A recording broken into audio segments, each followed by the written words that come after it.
Hello and welcome back.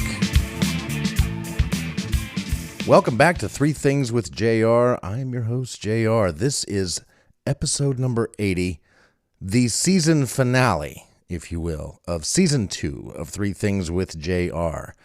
I do not know when season 3 will start. Probably pretty soon, because I enjoy doing this. But for now, this is the end of season 1. Will there be any changes in season 2? Will there be any changes in season 3? I don't know. We'll see. We'll see next time an episode comes out. I've got a big one for you here today. I've got 2 special guests on the show, and I am so excited for you to hear this interview with Leslie Larson and Sarah Cramer, the director and musical director of A Christmas Story, the musical, at the Wayne Theater. Tickets on sale now, waynetheater.org. I'm in the show, and we recorded a really fun interview on the stage of the Wayne Theater. I brought my little mic out, and we talked it up for a good hour, and thoroughly enjoyed it, and I'm so excited for you to hear it. And the best news is that the Wayne Theater is going to pony up 2 tickets for us to give away on this show. So here's the deal. If you want to win 2 tickets to see A Christmas Story, the musical, at the Wayne Theater, it starts on December 9th, that's a Thursday, and runs through that weekend and the following weekend, Thursday through Sunday. There's evening shows and matinees. There's 10 shows to choose from. And if you are the lucky winner of 2 tickets, you get to pick the show that you go to. So whatever works with your schedule, there's 10 choices. And to win these tickets, there is a trivia question. Leslie and Sarah and I came up with the trivia question about A Christmas Story. And if you get if you know the answer to the trivia question, all you got to do is email Threethingswithjr, all one long word. Caps don't matter. Threethingswithjr at gmail.com. Threethingswithjr at gmail.com. That's the name of this show, at gmail.com. If you can email me the correct answer to the trivia question we come up with on the spot in the interview, I will select at random one name from all of the correct responses, and we will be in touch. You will have 2 tickets waiting for you at the Wayne on the night of your choosing. So that's pretty exciting, and yeah, I'm pretty excited. That's a pretty big value. If you're a student, you pay $25. If you're an adult, you pay $35 for tickets to a show at the Wayne, and with service charges and all, they're like $41 total. So this is an $82 prize, everybody, and a great night of entertainment. Come on out to downtown Waynesboro, go to the theater, enjoy some dinner, maybe go to Heritage on Main. It's a lovely little town, and the show is fantastic. We are running up into Tech Week this week, so rehearsals are about to get a lot more intense and serious. We are off book now. I'm pretty sure I know all my lines. I'm ready to go, and I get to sing, I get to dance, and I get to narrate the whole story for you, and it's going to be a lot of fun. So hopefully the Wayne Theater will also be publicizing this podcast a little bit on their social media to get the word out to all of the Wayne Theater fans out there, so you guys have a chance to win tickets to this show, which might mean there's a lot of new listeners to this podcast. So let me just kind of explain how things work on this show. It started off in the beginning of the pandemic. I was doing stand-up comedy, and then that all sort of ended along with everything else. So I started doing a podcast, kind of like all the other comedians that started finding new ways, new outlets for speaking their minds. And this is how I did it. And so I've been putting this out just about every week ever since April of 2020. And absolutely love doing it. Sometime during this year, I got the brilliant idea to have guests on the show. I started calling people I know out of the blue and recording our conversations and making them interview subjects on Three Things with JR. That's been a lot of fun, and we've been upping our game a little bit every week and having more fun making this show than I've ever had before. So This week, again, 2 special guests recorded on the Wayne Theater stage. Now, what is Three Things? Why is it even called that? It's called that because many years ago, when I was in the final years of my marriage, I would always stay up way too late, avoiding going to bed. And the last thing I would do before I would go to bed is I would put 3 things on my mind before I go to sleep on Facebook. And I got a lot of really positive responses from that. And then I stopped doing it because I didn't really need to anymore, didn't feel it. And I went for years without expressing those thoughts. And then I needed to do a podcast. And I thought that seems like a good premise. 3 things. What are the 3 things? Well, as I found out recently, 3 Things apparently is an improv game. Leslie tells me that in this interview. I did not know that. And so it's not that. It's not an improv game. The 3 things, I didn't have a plan when I first started just popping up these 3 things on my Facebook years ago. But there is a plan now. And the 3 things it turned out to be, thing number 1 is, it was always just something that was, I felt it was a deep thought. It was something meaningful to me. It was some epiphany that I had recently had. Something, it was always something very positive and nice and deep. So that's thing number 1. It's a very loose rule. There's so many things you could do for thing 1.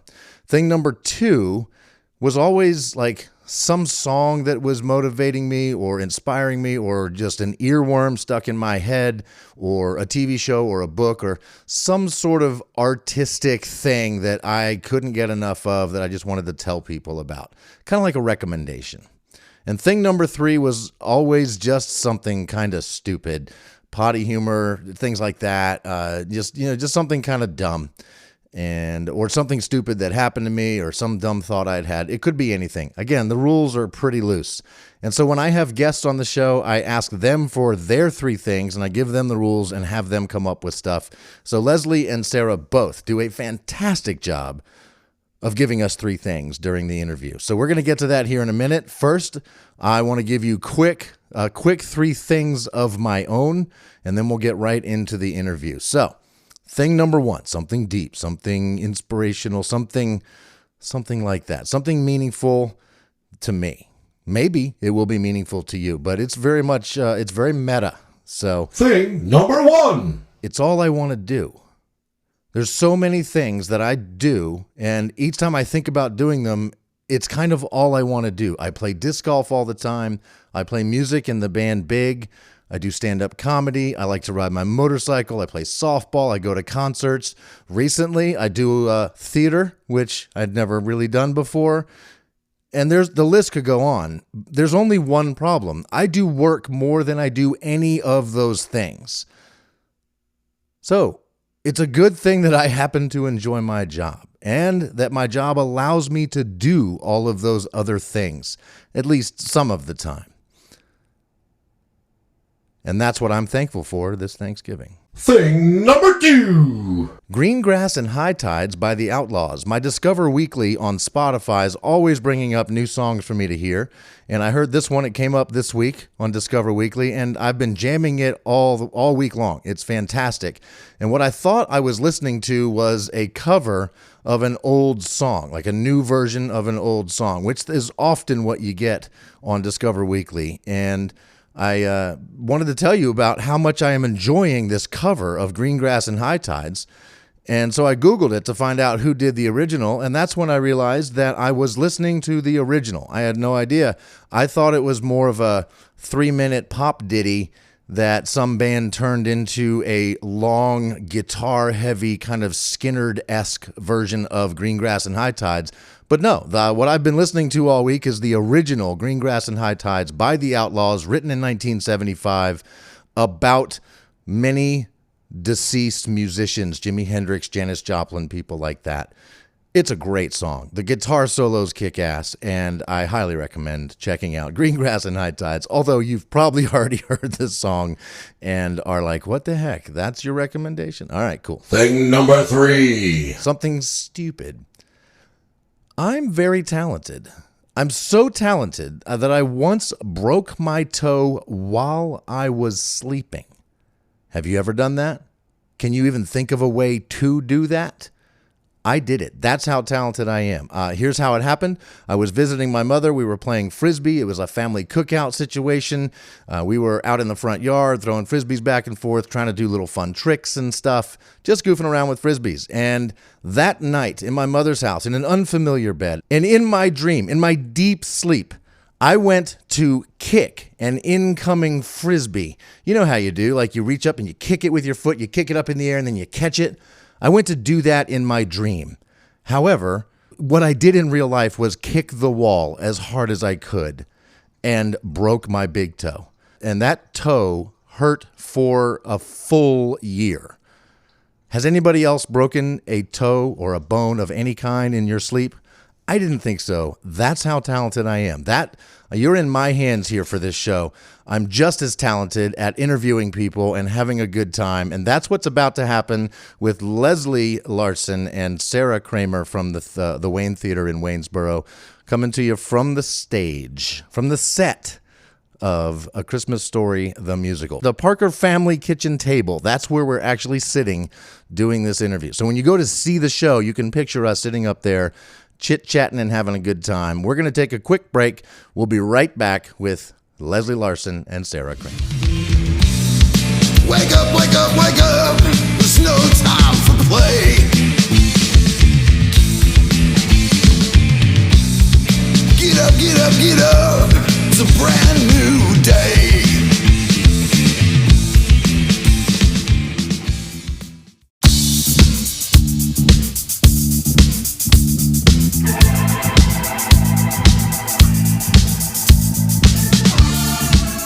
So we are. Let's set the stage. You like what I did there? I like what you did there. I have two guests on today's show. To my right, Leslie Larson, the director of the show that I am in, Christmas Story the musical at the Wayne Theater.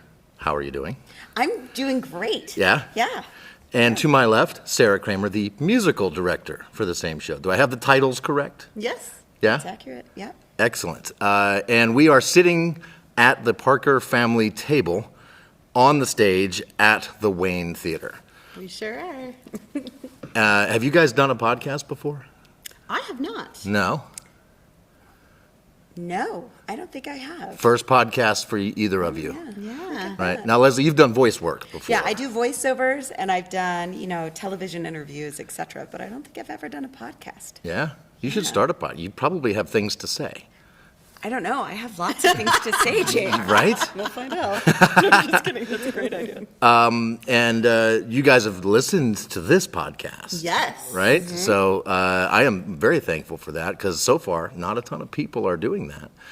But it's growing every week, especially here lately. I've been promoting it more and all that. I'm hopeful we can get some promotion going with the Wayne Theater a little bit, make this a win for everybody. But I just want to talk to you guys. How long have you two been working together? I feel like we have to do the math every time we are asked this question. Yeah. So we met, we were both contracted to help with a kids show here, and that was... Say 2018. Yeah, it was not quite 3 years ago. Yeah. So we didn't know each other at all. We wound up, both working with this production that was happening at the Wayne, and just by random chance wound up in a rehearsal room alone together with some actors. And as we were working through the scene or the process, we both kind of had this moment of, whoa, I work really well with you. This is kind of a kismet kind of moment. Yeah, totally. And so, I would say that was about 3 years ago. Yeah. Coming almost on 4, I guess. Yeah. And Yeah. we kind of just started rolling. Yeah, I mean, to the naturally, same beat. after that day, I immediately went home and Facebook stalked her. Of course. That's what you do. Right, that's what you do. Yeah. Yeah, so, and then, figured we had tons in common. Yeah. We went to the same university. Yeah, isn't that funny? We didn't know All each other. across the United States, in Utah. We both went to Yeah. the same university, never knew each other. Nope. Although I did remember my favorite production that I saw in college that I still, like, if somebody asks me my favorite straight play, I would say The Children's Hour, and it was because of this production that I saw in college, which it turned out that Leslie, that was like your senior. It was my senior BFA project, so I was in it, the lead role So for I, it. Yeah, one of like, idolized her without knowing who she was. That's a cool story. That's Yeah, awesome. fun, huh? So you have done a lot of acting and recently started directing. How did that transition happen? So I came up as an actor in the business, in the industry, as we say. In the biz, okay. I came up as an actor, but also once you, like, as an actor, there's, you know, the gigs that you can have that aren't always as, you know, the well is not always full. Is that the expression? I'm terrible. Sure. So, you know, you've got to find other ways to, you know, take care of yourself, to work. And so I found that I started directing, I would say, when I was about 18. Oh, wow. And started, well, you say that like I'm super old. No, I say that like, I mean, I acting in 18 goes together. Directing in 18, I don't know that necessarily is what Yeah. anybody would have thought. Yeah, so my first professional work was all as an actor, but also as I was getting training in university for acting, I was also getting training for directing. And yeah, so I'd say I probably would do more shows as an actor and then would get a couple directing gigs. And then as, you know, I got older, or as I started having kids, it felt like it was easier to be more in control of my schedule and say, all right, I'm going to now work these 6 weeks or 9 weeks, wherever. And, you know, a lot of the kids would travel with me whenever I would go to different places, and they grew up kind of in the rehearsal hall with Yeah. me. And then, yeah. So then I do some acting on occasion, but mostly directing now. So you don't act as much as you used to. No, yeah, not nearly enough, truthfully. But What would you act in right now if you could get the role you wanted? What would it be? ooh, I mean, give me anything from Shakespeare. That's my. I don't know. I'd say I'd love to give a shot at a different role in Hamlet, or a comedy, like Comedy of Errors would be a fun one Yeah. for me. Give me some Chekhov too. That's more of a serious kind of It's comedy. meaty. Yeah. Yeah. How about you, Sarah? Are you on stage? Were you on stage? Yeah. Yeah. I came up as an actor and a singer primarily. When I first went to college, I started as an opera student. Opera. Uh-huh. Wow, And that's that- like a whole nother level, Yeah, right? yeah. It was a whole thing, and I had this constant problem of wanting to be what we would call a crossover vocalist, where I would want to kind of dabble and fine-tune skills in a bunch of different genres. And it's hard to find a collegiate program that is cool with that, because Yeah. they want to train what they do, and they don't tend to cross genres very often. So I had a private voice teacher who said, you know, really, you need to look more seriously at the theater side of things, because I think that's where your heart is. And she was absolutely right. So once I figured that out, I was already 3 years into my music program, and so my father very astutely said, well, you can double major, but we're not going to quit after 3 years of music. So I did both. So I have BAs in music and in theater. That explains why it always seems like you know what you're talking about. It's all a ruse. I am Relying. I'm constantly impressed by how you guys are always on top of things as far as the looking at the stage. Like, you notice when an actor isn't looking at the audience or is in the wrong position. Like, you guys are, and the music that it's like you just have this in your brain, in your body or something. It's impressive to watch you guys work with us and the rest of the cast. It's pretty fun to watch. Like, That's awesome. one of the main things I wanted to get out of this experience of being in this show was, one, I found out a couple years ago that I love musical theater. I didn't realize that. And I started telling my girlfriend, I want a role. I want something. I don't think I can carry the show as far as singing goes, but maybe like a very, minimal singing sort of role. And she just sent me a text one day and said, check this out. This audition, you go for this. And I was like, wait, that Gene Shepherd role, that seems like perfect. 'Cause hardly any singing, if any. Maybe a little dancing, which now I'm finding I like dancing too. And it's like a radio thing, and that's kind of my deal. So, I mean, this was the perfect role, and I can't tell you how excited I was to get the role. Like, just blew me away. And so thank you. We were pretty excited to give you the role. I honestly, true story. So I also teach an acting class up at JMU. Oh. And I was just in with my class on, I have no idea what today is. So I guess it was Thursday. Okay. This of last week, we were talking about the audition process and all of these do's and don'ts, and they're beginning actors, so kind of trying to give them confidence to go into an audition room and land a role. And so we were talking about some of the do's and the don'ts, and you came up. I said, I just saw an audition where you started. Yes. So your audition for this show blew me away. So I used another reference from the show. But it was so funny because the second you started speaking, I was like, wait, I know that text. What is it? And then I recognized that you were full on quoting, you were doing the monologue from Hamilton. Yeah. And I was telling them how, to me, as someone casting, that moment, immediately I was like, yep, I want to figure out this person. I want to get to know him more.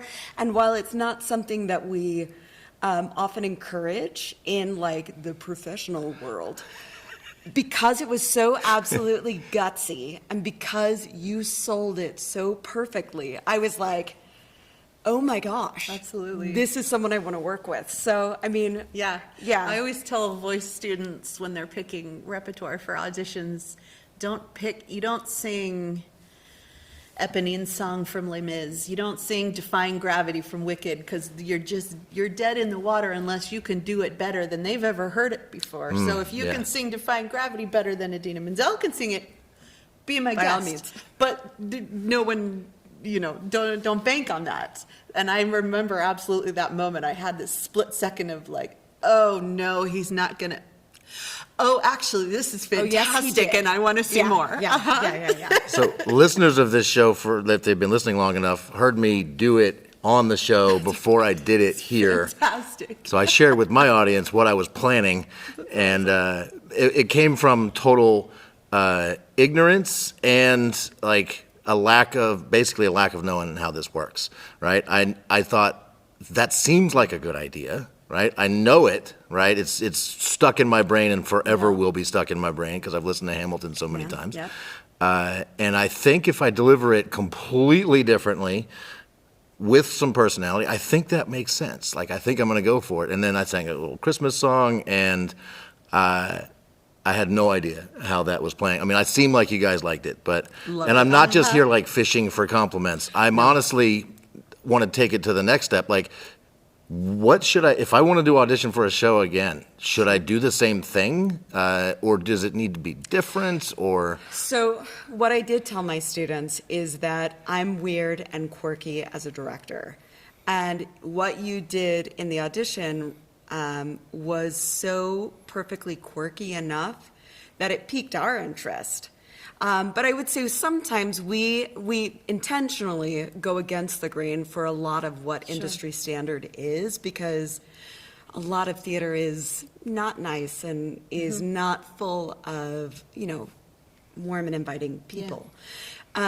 So, yeah, I mean, I think if you were going to do another audition, which you absolutely should, you now got a ton of material from a show that I would I'd pull a monologue, depending on the show that you're auditioning for. And, we'll talk, like, we can work if you want, before you audition. Cool. But you've got enough material as Gene, the narrator of this show, and songs that you could probably pull from, that I would use something from that. Unless like, whenever you audition, you want to research the company that you're auditioning for. And, like, an edgier theater company might just go for it, might find it funny, might think exactly what we thought. The Hamilton thing, Yeah, if the I were to Hamilton do thing. that again, right?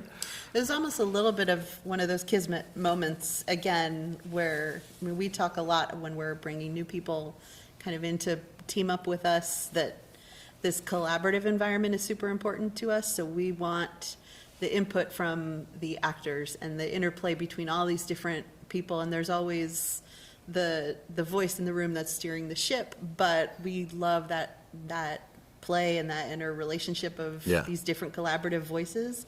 And I think that's what we heard in your Hamilton piece, was that this is someone who's going to jive perfectly with how we most like to do things. Yeah. And every directing team is going to be different. So I'm sure there are teams out there that wouldn't have that moment. If you took that to a more like buttoned up kind of theater, then I think you would absolutely probably not get a call back, not be taken seriously. Got it. But, again, that's where the research comes in. And if you find a theater company that is, kind of placed to the margins a little bit, that, pushes boundaries, then I think as long as you're going in with it as like slightly tongue-in-cheek, that you know what you're doing, then golden. Yeah. Golden. Yeah. Cool. I missed the deadline I started looking through like Live Arts and Shenandoah Arts and 4 county players. I'm like, I need to start looking at these audition pages and set up emails so I can get notified. And when I started doing that, I was like 3 days after there was like a role for like a CD club owner in his 40s or 50s. I'm like, that would have been a good role, but I missed the deadline. Although truthfully, always contact and see, like, even on their off, and we get these all of the time as an actor. I used to do this. If I missed an audition, still submit a headshot, still submit a resume, still send a charming email that says, look, I'm sorry I missed this deadline. I'm really interested in working with your company, kind of contact. Yeah. Cool. Well, I mean, we haven't even done any shows yet, and this has been like, I'm having the time of my life, loving every bit of this. I do find myself, in my day job, I'm in charge. Like, I'm in charge of a training class. I teach other people. And so I provide the direction and the guidance and all of that. And so it's sometimes very difficult for me to like not jump in and go, no, you need to be doing this. Or Leslie, no, you should do it this way. I'm like, that's not my role here. And so I want you to know that it's difficult, but it's made easier by just seeing that you guys got this. Like, I feel like I'm in good hands, and we are in good hands. So thank you. Thank you for saying that. That's important, I think, as a directing team, is that we always want the actors to have an experience with us that is one where they all feel respected, where they all feel well, like, cared for or well thought of, so that, I don't know, just that kind of comfort and support is really, really important to us as we work. We use the word mindfulness a lot. That was the word I was trying to find. I don't know what that is anymore. That idea that, hopefully we can inspire some confidence in our, we have background that shows that hopefully we know what we're doing, and that elevated product is important to us. And also, we don't always know every answer, and we don't always catch everything, but we're going to do everything we can to kind of be mindful and say, okay, we don't know this, or we didn't catch this, so now we're going to take care and make sure that everybody is confident in the process together. it kind of reminds me of my experience in a community choir that, we haven't done it since the pandemic started, but our choir director is Bryce Hayes. You might know that name from JMU. He's one of the guys in the Dr. Hayes. Dr. Bryce Hayes. Sure. He's amazing. He's worth whatever Crozet Community Chorus is paying him to lead our little tiny once-a-week rehearsal chorus, no auditions, nothing. We'll be rehearsing for 10 or 12 weeks. And, around week 8 or 9, I'm like, we're not ready. Like, we're just got a couple weeks to go, and I don't know how this is going to work. But I don't say anything. And then dress rehearsal Friday night, the concert's the next day. I'm like, we're peaking right now. It's kind of like he knew that was going to be the case. Like, he really didn't. He's not just winging this. He knows, and I get the same impression from you guys. Is that that's when you want to peak, is when it's actually time to do it. Yeah. There is. I keep telling my JMU students, that there really is method to the madness in everything that we do, and the same applies here. That everything that we do in the rehearsal room, from the more relaxed kind of check-ins to the way that we structure days of rehearsal or the choreography, all of that is carefully sculpted, I think, to create, the end result, the elevated end result that we're hoping for. We have kind of an unspoken way of prioritizing things to where, it reminds me of like parenting. We both have young kids. That concept of like picking your battles. I think we tend to, without talking about it, prioritize which battle needs to be fought when and which one gets saved for this date in the future to kind of make everything gel at the right time. Which things you need to approach early on to kind of set yourself up to succeed, and which ones you hands off. Speaking of kids and battles, will they ever be quiet backstage? Like, is that that's not just this group of kids, right? Like, that's just kids in a theater production, or what? You guys? Yeah, we do a lot of educational theater with kids of all ages, starting at 7 all the way up to 18. And, sometimes, in my experience, it's the older kids that are chattier. Yeah. The Agreed. teenagers. Agreed. Yeah. So what? Bless them, right? Gotta love them. So They're not going to listen to this podcast, I don't think. Maybe not. But if they do, I love you so much. You're wonderful. You're wonderful. But no, I think what is a really good experience for all of them is to kind of have those moments of panic freakouts, like, oh my gosh, this is really happening. And then usually they start to kind of get it. But trust me, we are always backstage when we have productions that are going on with little kids where we're like, Ari, you need to be quiet. We will have parent minders backstage that are also helping those kids. And I think it's cool. One thing that I think is really neat about this show is that we're blending all of these different age groups. So we've got the little kids and the teenagers and the adults, and the kids and the teens I think all of them have done educational shows with us here through Studio Wayne. Except for one. Yeah. So they have kind of had that experience of, they know what it's like to do the teenage show with all their teenage friends. So they have what they're used to backstage, but I think we also know with this group, these kids couldn't just sign up to be a part of this show. They had to audition and be offered a role, just like you or anybody else. So I expect a lot of them, once the lights go down and the mics come up and it gets serious, I would say most of them are pretty good at knowing when to turn on certain behaviors and when to turn them off, and the leaders know how to lead their peers.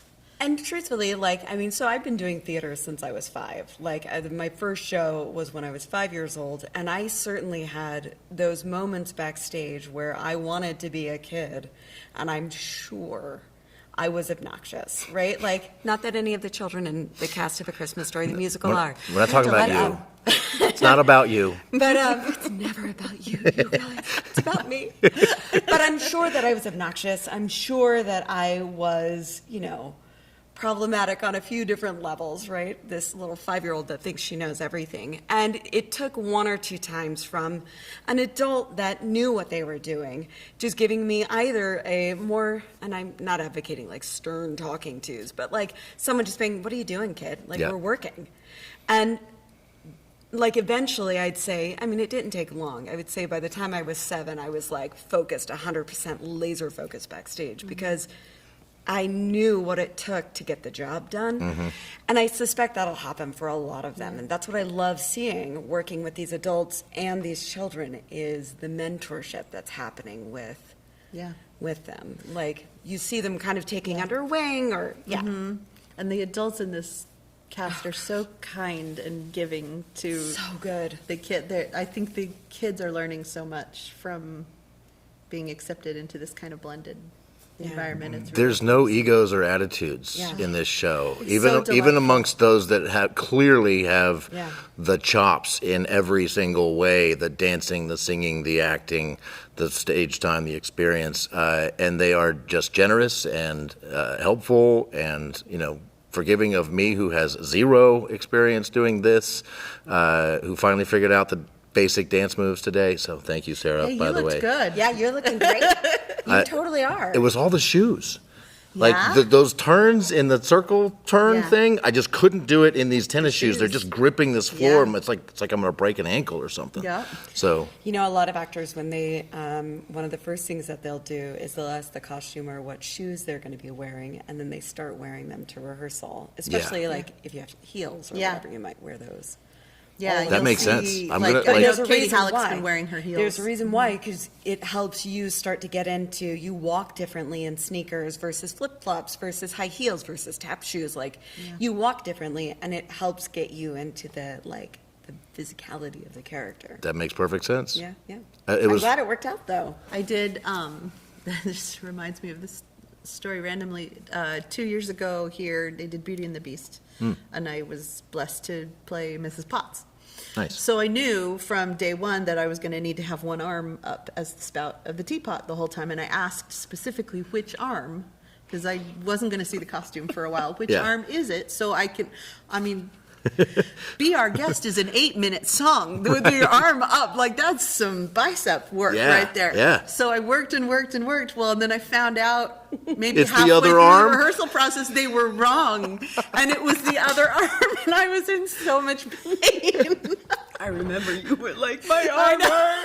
I tried so hard to do my homework and be prepared and get that So were you arm just right. like walking around in your daily life, just holding Yes. your arm up, just like Yes. constantly Uh-huh. keeping your arm well, and up? pushing, because there's the tea cart that the little chip, the teacup is on, and I knew I had to steer it with one hand. Yeah. So I would walk through the supermarket, steering Running your my shopping cart with one hand, trying to get these hand muscles to stop cramping up, and my other arm up, and yeah, it was a whole thing, trying to build muscles that ended up being the wrong muscles. That's awesome. So have we? Did we get an answer from the Wayne this morning? Yeah. Yes. Yeah, we're Yeah. all good. Yeah. We can give away some tickets. We sure can. Okay, that's awesome. So on the last episode, I tried to give away some tickets to my band show. I just think nobody wants to go out on Black Friday. I don't know if we're going to have any crowd at my concert this Friday night. But those were only $10 tickets. Like nobody's willing to commit. $41 is what it costs to buy a ticket to this show once you paid all the fees and everything. So 2 tickets is an $82 value that we're just going to give out. It's awesome. Giving it out. Giving it out to 2 lucky listeners of this podcast. So will the Wayne take my post about this podcast and share it out as well? So that gets it to a bunch of people that follow the Wayne. Absolutely. They'll find my podcast. They have a chance to win tickets. My audience grows. Our audience grows. It's win, win, win. How do we want to give it away? Should we have some sort of like cool quiz question or something? I think maybe like a Christmas story trivia question. Yes. Love it. Let's come up with it, right? Okay. Like I do not have one in mind, but what do we want to do? What year does it take place? I know that answer. Yeah, that's true. We can't say the answer here. We got to be Yeah. careful. What town? What is the name of The department the store? department Ooh, store? that's a good one. Yeah. Yeah, that's it. Yeah. I mean, if you've seen the movie or the play or the musical, the name of the department store is in all of them. Yeah, it should be seared in. And you don't even have to watch the entire movie to get to that part. Like, it's pretty easy to figure it out. Yeah. Right? So like that. if you've seen the movie, you might already know this. I think we're going with that? Yeah, I like it. All right. If you know the name of the department store featured in A Christmas Story, what you need to do is go to Facebook's, the Three Things with JR Facebook page. The Wayne's Facebook page, is there a way that they could funnel it in there, like message you guys? Yeah, I think so. So any of these I want it to be as easy as possible for people to get that in. Yeah. So bring it into the Wayne's Facebook page, Three Things with JR's Facebook page. The show notes for this episode, I'll have a link to some page where you can do it. We'll get that figured out in the next few days. So look in the show notes, submit your answer, and we'll randomly draw a lucky winner that will get 2 tickets. It's exciting. Yeah, I love it. Cool. I love it. Thank you so much for doing that. You might think we're almost done, and we are, but there's something left. We could talk all night long. I know, right? Theater, we We got this. frequently do. Yeah. So as you now know, the show's called Three Things with JR. Yes. So it's time for you guys to come up with 3 things. Oh, hush. Okay. You should know that there is an improv game that Yeah. Leslie teaches all of her improv students called Three things. I did not know that until this moment. Yes. Yeah. So I named my show after something that already is a thing. Natural improv guy. Yeah, you are. I like it. So the 3 things is, and I'm going to ask each of you to come up with thing number 1, which is just tell me something deep or meaningful or an epiphany you've had or some sort of deep thought, something from your mind that you think everybody needs to know.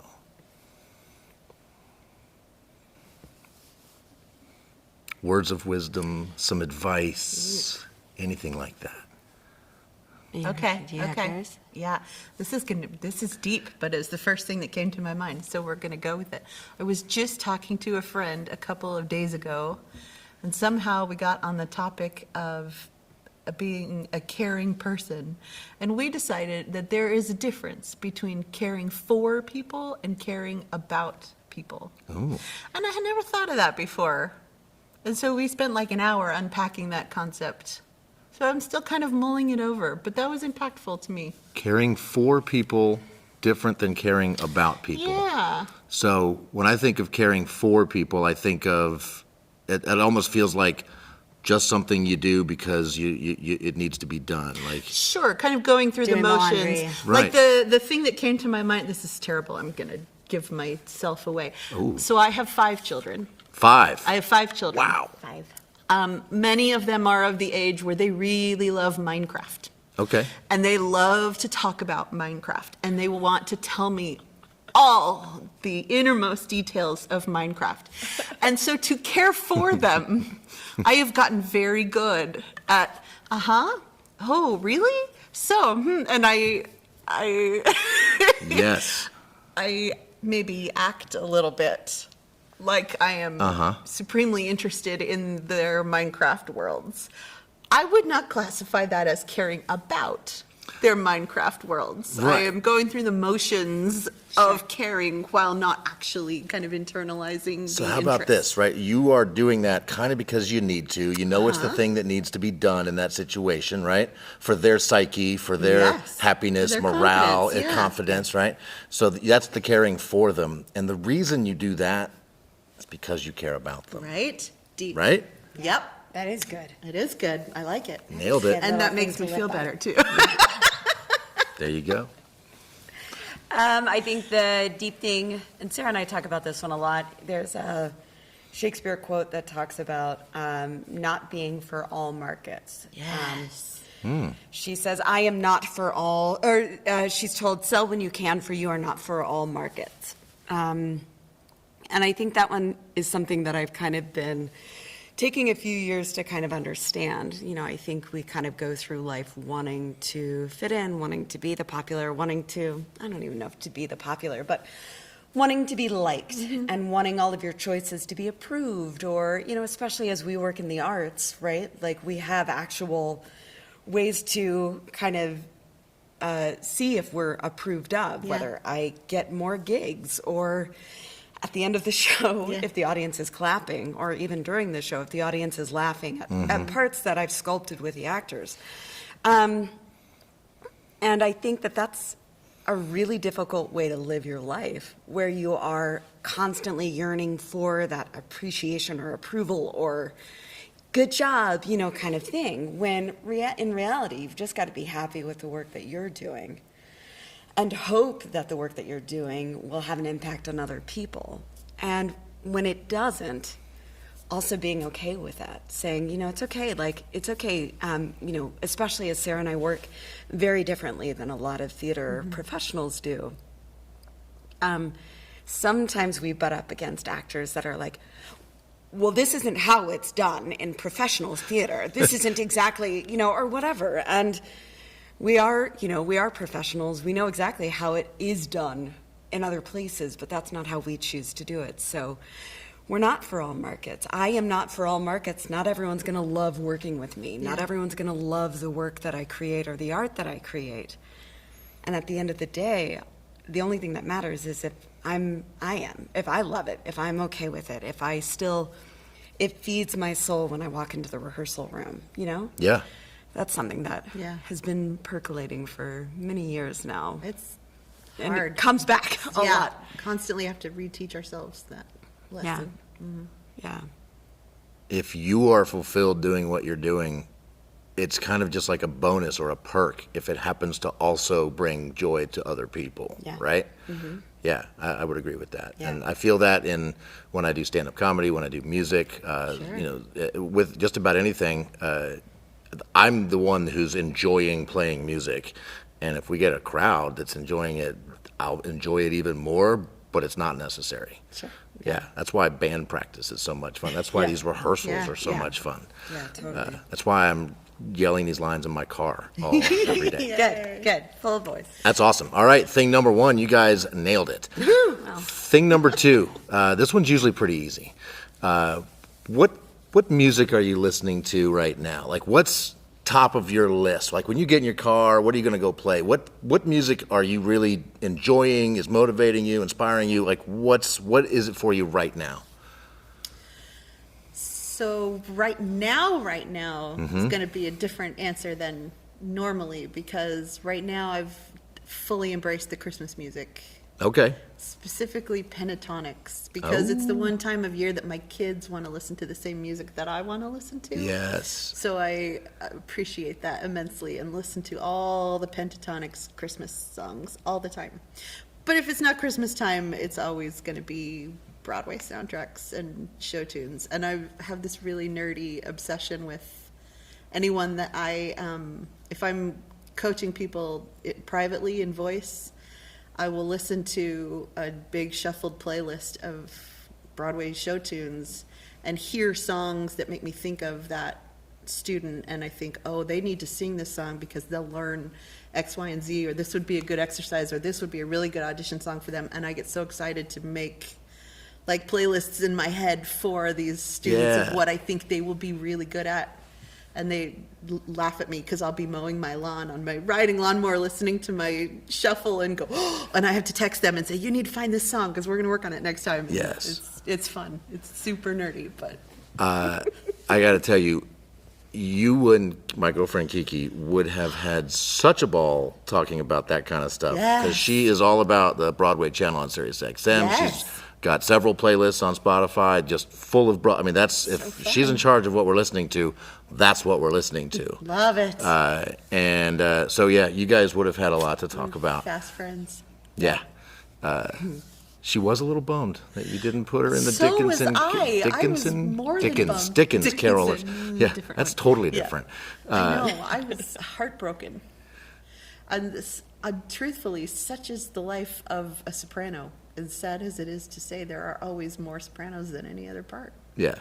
But I think that's an interesting part about auditioning, and for that I frequently tell the students that I see going out for show after show after show, is that trust us. It is, while we know it's heartbreaking for you to not get cast, it is we know how hard it is Yeah. for you to receive it. It is hard for us to Yeah. do the same thing.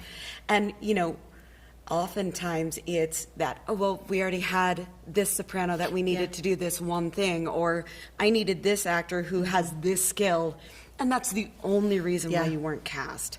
Or, you know what I mean? It's usually such a tiny thing. A minute detail. Yeah. Yeah. And it changes from time to time, because our goal is always, we want our product or our show to look the way it looks in our head, and to be successful. But just as much, we want the people who are auditioning for us to be their best and be successful. And sometimes those two, the timing doesn't jive, or they're not quite ready for this opportunity, or this product is not quite ready for what they're bringing to the table, or there's something that just doesn't quite line up. But it's heartbreaking for us on our side of the table, because we know how it feels. We've been the actors that don't get cast, and we know how that feels, and I hate causing that for anybody. And I hope Kiki comes back. Yeah. She said to tell you to please hold a space for her in next year's Dickens Carolers, Yes. because Okay. she wants it and wants it bad. I love it. And I love it. That's exciting. yeah, awesome. All right, Leslie, what are you listening to? What's motivating you right now? What are you listening I'm to? all I don't over know. the place, truthfully, with Yeah. music.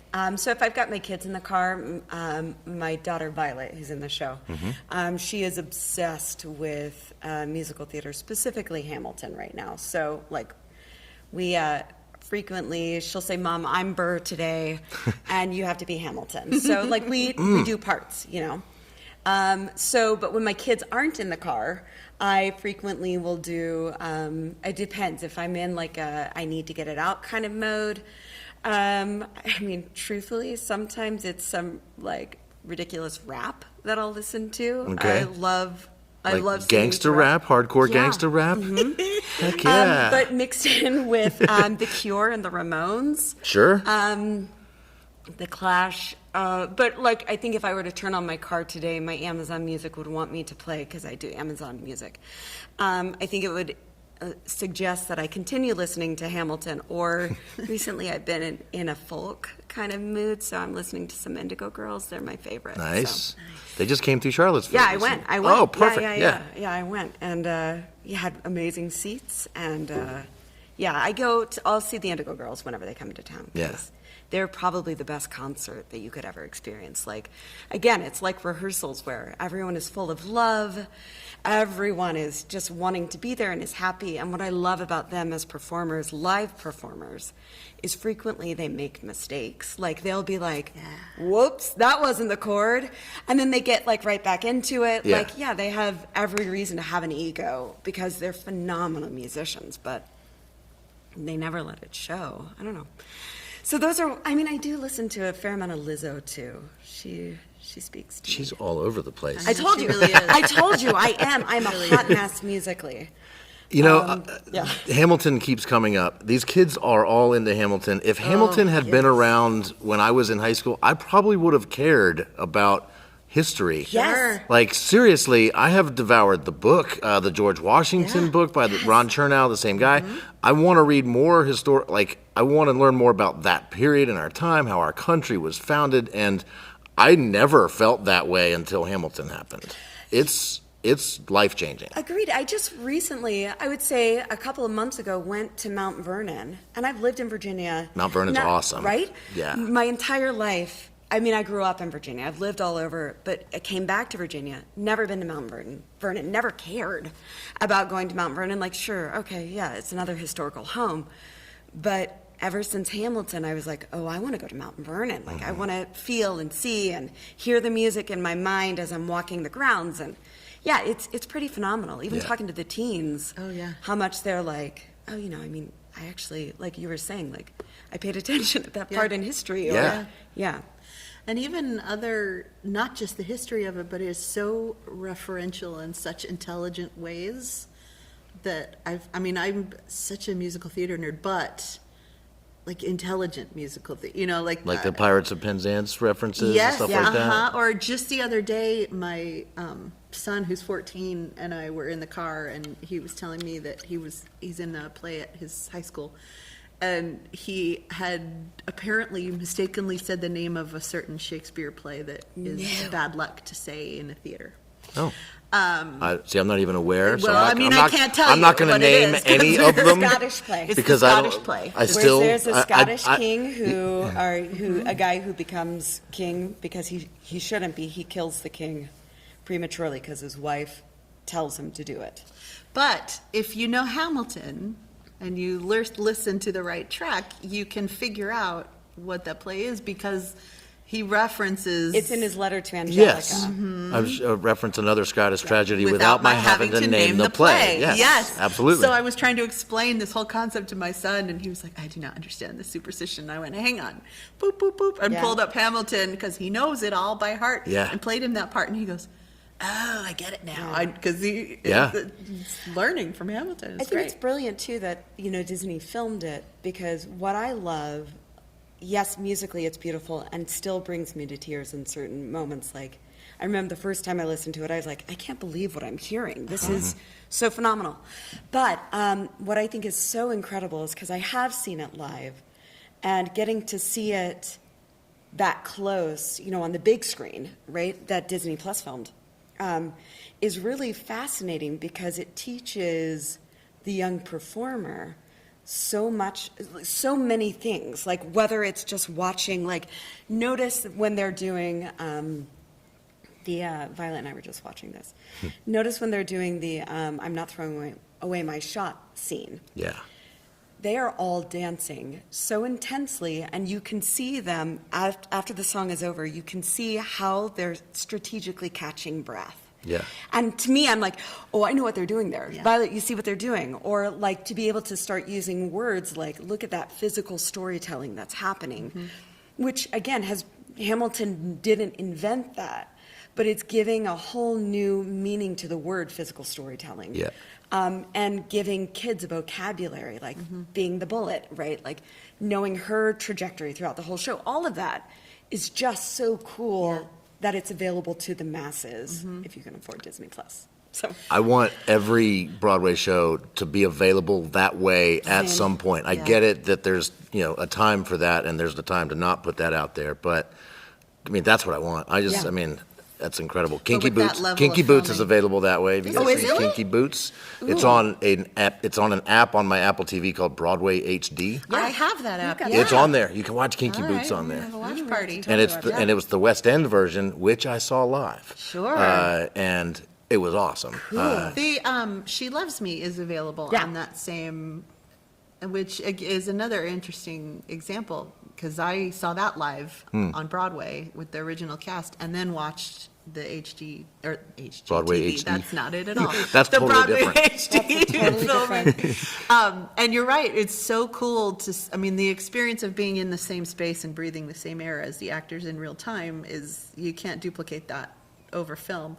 But if it's filmed well, the Hamilton one, you get these close-ups where you almost get invited into the technique that the actors are using in real time. Like I've used, in Hamilton, the kids love to talk about when Jonathan Groff spits. You can see a spit. And kids were so grossed out. I have used that in so many vocal rehearsals where I say, you guys, when we're talking about I need you to over-enunciate, that's what I mean.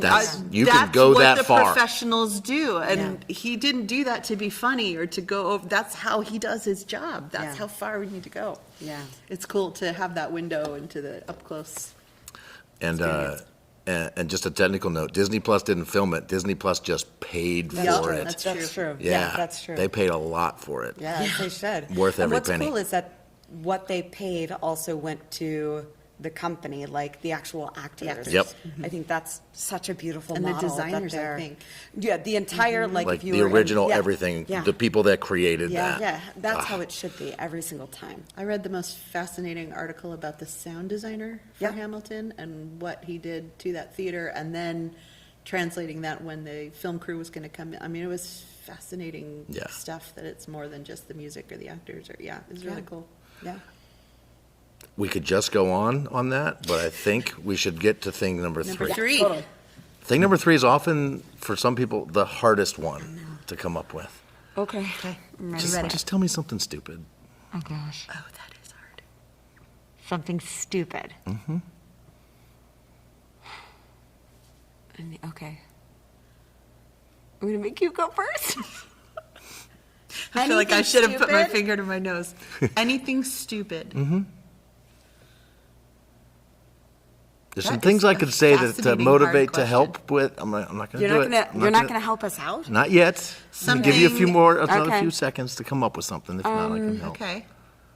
I mean, a bunch of movie quotes run through my head. That's the first place I go. I like a good Yeah. stupid movie quote. So Leslie and I That's have our love language. Yeah, it is a love language of ours, is movie quotes from certain movies that we both love and adore. Mm-hmm.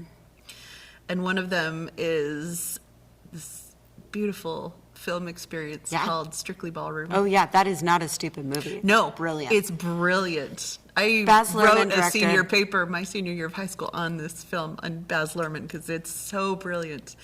But the performances in it, they say lines that if you haven't watched sure. the whole, if you pull it out of context, they sound so absurd. So we like to throw these lines out in places that make perfect sense to us. Perfect sense. But no one else knows what Yeah. we're talking about at all. So we'll be in the middle of a rehearsal and we'll look at each other and start to giggle and say, "Arms, Clary." She's got no body flight. Yeah. So yeah. it makes us sound maybe a little little bit- ridiculous, a little but ri- it's a little a stupid. beautiful piece of cinematic art. Yeah. Yeah, okay. Yeah, dumb movie quotes, definitely. Mm-hmm. That's good. Yeah. That's hers, though. It's not yours. Neener, neener. I contributed to that one. You did help. All right, did I'm help. ready to volley with you. I mean, I say nothing stupid at all. Never. I mean, it could be something with something funny your kids have done. It could be a dumb dad joke that you're a fan of. It could be any kind of joke you're a fan of. Something embarrassing. It could be potty humor. I mean, it could literally be anything. Let's see. Oh gosh. I'm every day in my kids' lunch boxes, I write a dad joke. And Oh. I hope That's they're not listening because they fantastic. think I actually write them. I'm pulling them up on Google left and Yeah. right. And today's joke was what ingredient did the Pilgrims use to bake with? And the answer is Mayflower. That is so bad, so bad. But I hope that it at least makes them roll their eyes a little bit at someone else other than their teacher You picture throughout them. the day. Listen to what my mom put in my lunchbox today at the lunch although- table. Yeah, I will admit, during the end of, the end of COVID, right? So end of Violet's second grade year, where we were back to school for a little bit. I was known as the funny mom, because they would read my joke out to all of the class. And to me, I'm like, well, that is the saddest, that's evidence that the kids are starved for attention and love if they think these jokes are funny. They're terrible. They are awful. Kids are easily entertained. They really are. true. It doesn't Yeah. take much with jokes. It's true. And I even, I avoid a lot of the potty humor because I know that's going to be the obvious laugh for them. But, Right. But yeah, I mean, come on. Waka waka. Have you guys chosen the show you're going to do next? Here, whatever that's We going to do be? know, yeah, it's been announced. The next musical that we're doing, yeah. It's been announced? Yeah, I it didn't was see. announced I in missed the an announcement. Joseph program. What is it? It's called Something Rotten. Oh. I'm so beyond excited. It's one of my favorites. And Is it's in- pretty new. It's new. Everyone that's found out that we have the rights for it are very whoa, you got the rights for it? Yeah. And it's a quirky musical that takes place in the late 1500s, where they're contemporaries of William Shakespeare. But it's funny, there's nothing serious about it. No, it's hilarious. They're competing with William Shakespeare to create the next biggest hit. And Oh, nice. Shakespeare's like the rock star of the town, and he's kind of a jerk because he's a rock star and he's very high and mighty. And so these playwrights are competing, trying to live up to Shakespeare. And it's a perfect example of what we were talking about before, that idea of intelligent musical theater, because it's so smart and so referential, and you could watch it 5 times and not get all of the references and the clever little puns that are hidden, and it's so I've great. certainly heard of it. I know nothing. You've just educated. That's my entire education on the show. I've always, what you're saying makes me think it's like Monty Python and the Holy Grail-ish. Yeah, Yes. similar. Yeah. Uh-huh. And Cool. it's exciting because, my background, I did my graduate work, so I have a master's in fine arts and acting, but in Shakespeare acting. So it's speaking to both my nerdy heart, where like I get all of the, Elizabethan references, and it's speaking to Sarah's nerdy heart for all of the musical theater references. Plus, we're super excited because opening weekend is Shakespeare's birthday. Yeah. So we're neat. going to do a We whole... always say we love a theme. So we're going to have a whole party for Shakespeare, the rock star that he is. We're going to have a whole little party for that on opening weekend, so it's going to be great.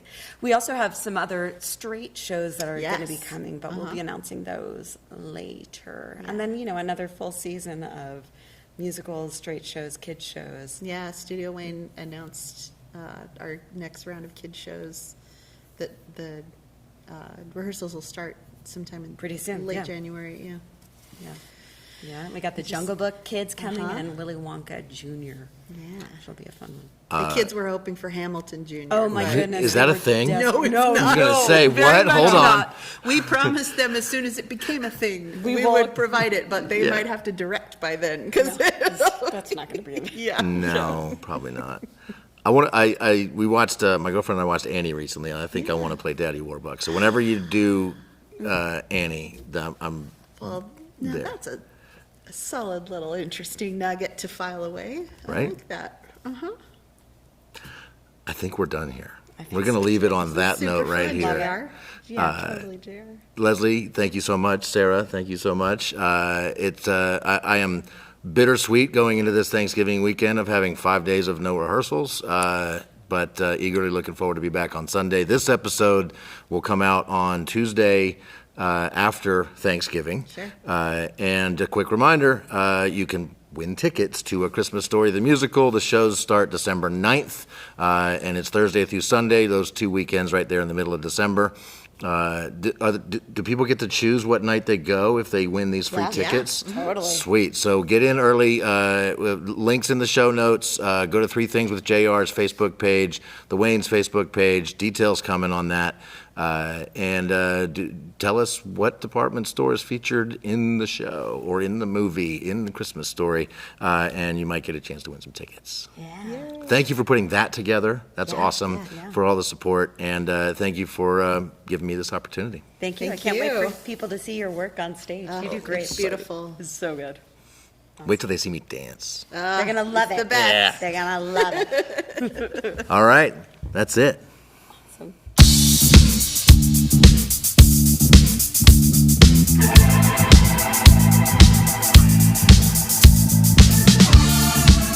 All right, just to be clear, here's how to get your name in the hat for free tickets to A Christmas Story, the musical. Email me, threethingswithjr@gmail.com.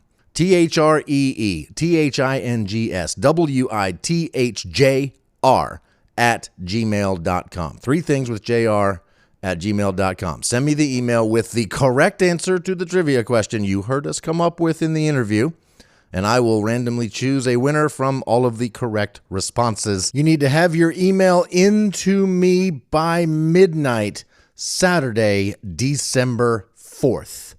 So you've got a few days. If this show drops on Tuesday morning, November 30th, you've got about 5 days to get your email in with the correct answer to win those tickets. December 4th at midnight. And you get to pick the show of your choosing. There's 10 dates to choose from, all of them available on waynetheater.org. Go there to buy your own tickets. And I hope to see a whole flood of emails in my inbox. And thank you. This is a close to season number 2 of Three Things with JR. We'll be back sometime in the near future with the brand new start to season number 3. Thank you so much to Leslie and Sarah for joining me today, for the Wayne Theater for for giving us some free tickets to give away, and for all you guys there at the Wayne for hiring me. Not hiring. That's not the right word. I don't think you're paying me at all. But for choosing me from my audition for the role of Gene Shepherd in A Christmas Story, the musical. I couldn't be more thrilled, and it's all I want to do now. See you next time. It's a brand new